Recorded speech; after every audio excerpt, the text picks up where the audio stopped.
Yun, magandang araw po sa inyo lahat. Welcome po sa Makapili TV.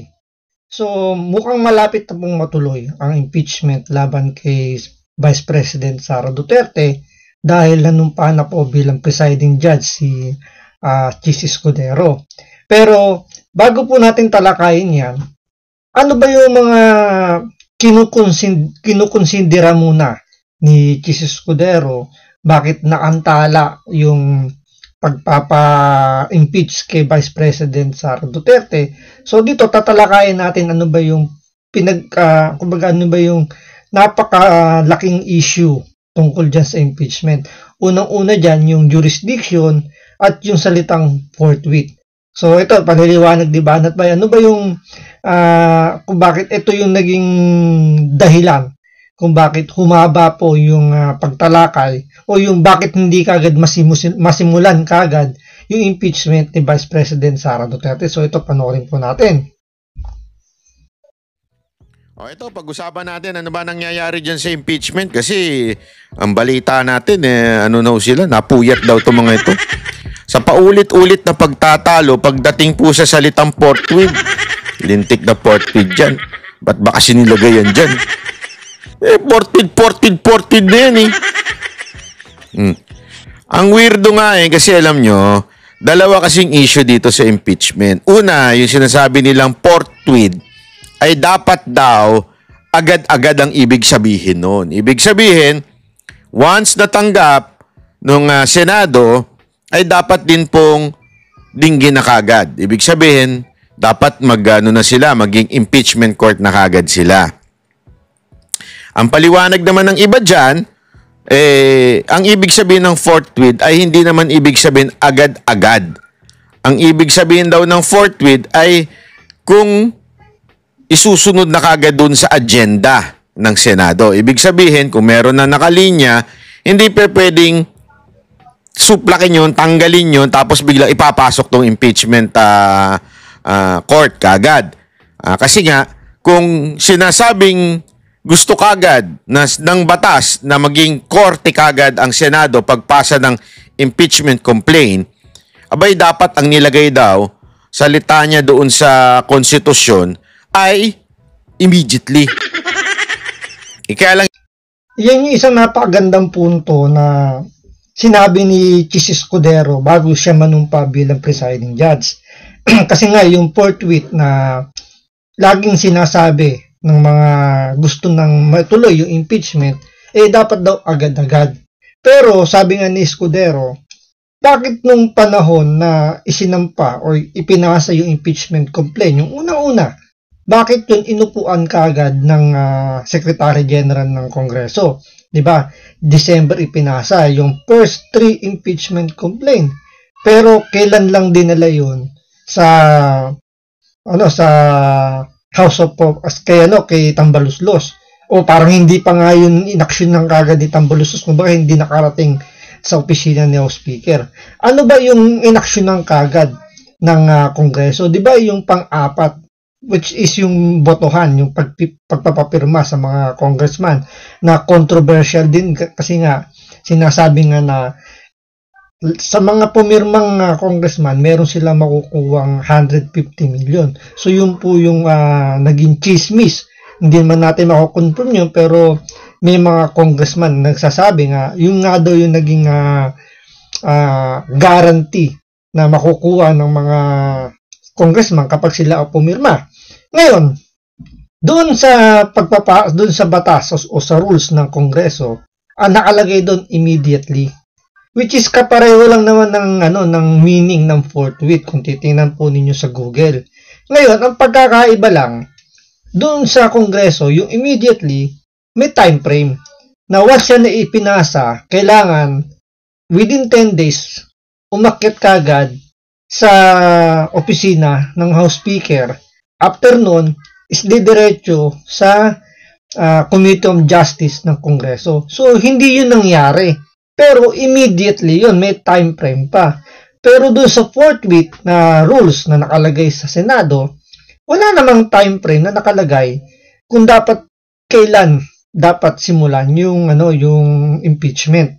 Kaya nga yung batas napaka general. Diba? Kailangan pa pagtalunan kung ano ba yung meaning niyan.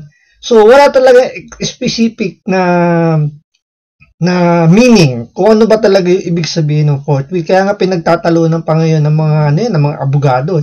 Pero ang pinakamalinaw na sinasabi ni Chis Escudero, bakit yung immediately ng Kongreso walang umaalma nung yan ay inupuan ng Secretary General ng Kongreso na meron pang time frame. Walang umiiyak na kailangan nyo madaliin na kagad yan. Pero nung ipinasa nila sa Senado, last minute, tapos ngayon gusto nila, ura-urada, umpisahan kagad ni Chis Escudero. Kumbaga kay Chis Escudero dito, yun yung isa sa kinaiinisan niya na pagkatapos yung upuan doon sa Kongreso, mamadaliin nyo naman ako ngayon. Which is, kasi siya yung Senate President, siya yung magsasabi kung kailan dapat simulan eh.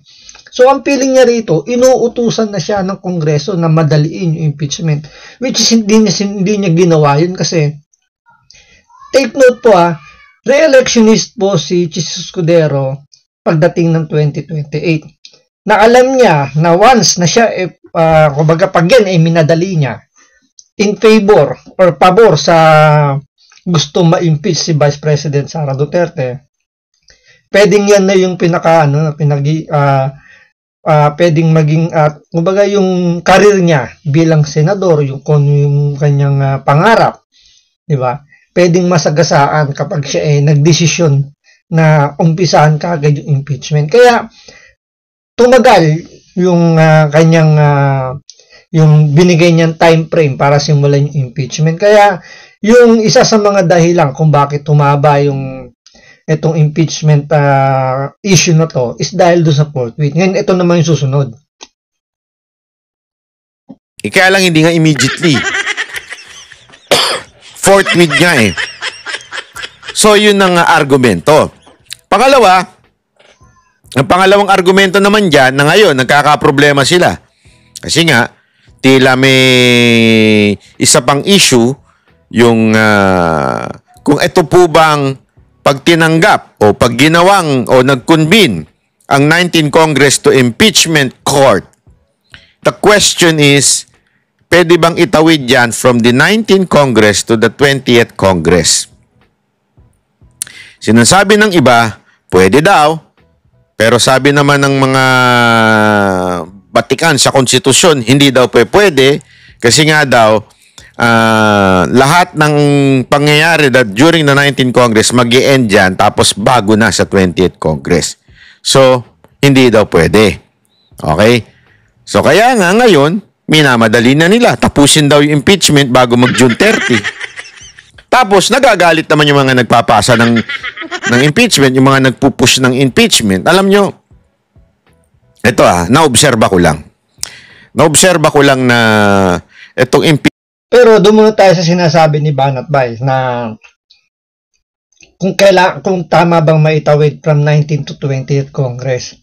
Ngayon, napakalaki pa rin debate kung dapat nga ba. Kasi sinasabi nila, continuity body yung Senado.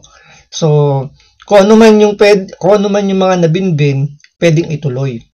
So, may punto naman kung isipin nyo. Kasi nga, napaka-general ng batas natin. Pero yung sinasabi ni Banat Bay na yung mga constitutional expert, sinasabi hindi pwede. Yun yung mga eksperto na yun sa batas, pinag-aaralan.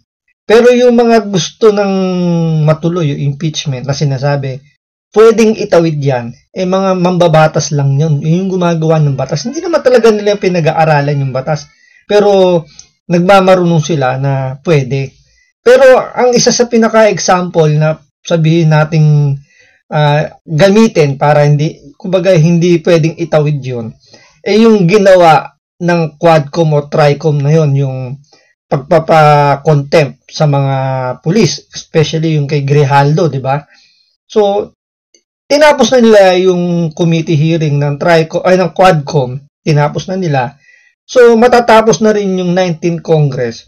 So, mababaliwala na po yung contempt order nila laban dun sa mga nakakulong na pulis ngayon, pinakontempt ng mga siraulong congressman.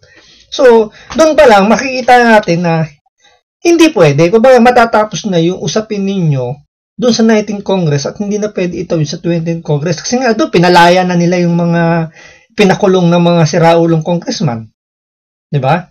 So, paano pa itatawid doon sa 20th Congress? At the same time, whether, sabi ko nga kanina, diba, whether matuloy man o hindi yung impeachment, ang ending pa rin naman niya, madidismiss pa rin niya. Kasi, butuhan pa rin ang mangyayari dyan. So, kumbaga rito, ang iniisip na lang dito sa tingin ko, ng ibang senador natin dito, waste of time, tsaka waste of budget. Siyempre, gugugol sila ng ilang araw dyan, kasi ang plano nga ni Senator Tolentino, bago matapos yung 19th Congress, hatulan na kagad kung guilty or not guilty. Diba? So, hanggang June 30 lang po yun. Siyempre, botohan po mangyayari. So, sayang lang po yung budget at oras do. Pero, siyempre, yung mga gusto na pahabain yung impeachment na yan dahil gigil na gigil kay Vice President Sara Duterte, ay nilang pumayag na matapos kagad ng June 30. Kaya gusto nila itawid yung impeachment trial na yan hanggang 20th Congress. Gusto nila humaba yung tawag dito, yung kanilang exposure para pagdating ng 2028, marerecall yung mga pangalan nila kasi ito ay mga tatakbo uli para sa kanilang mga same position.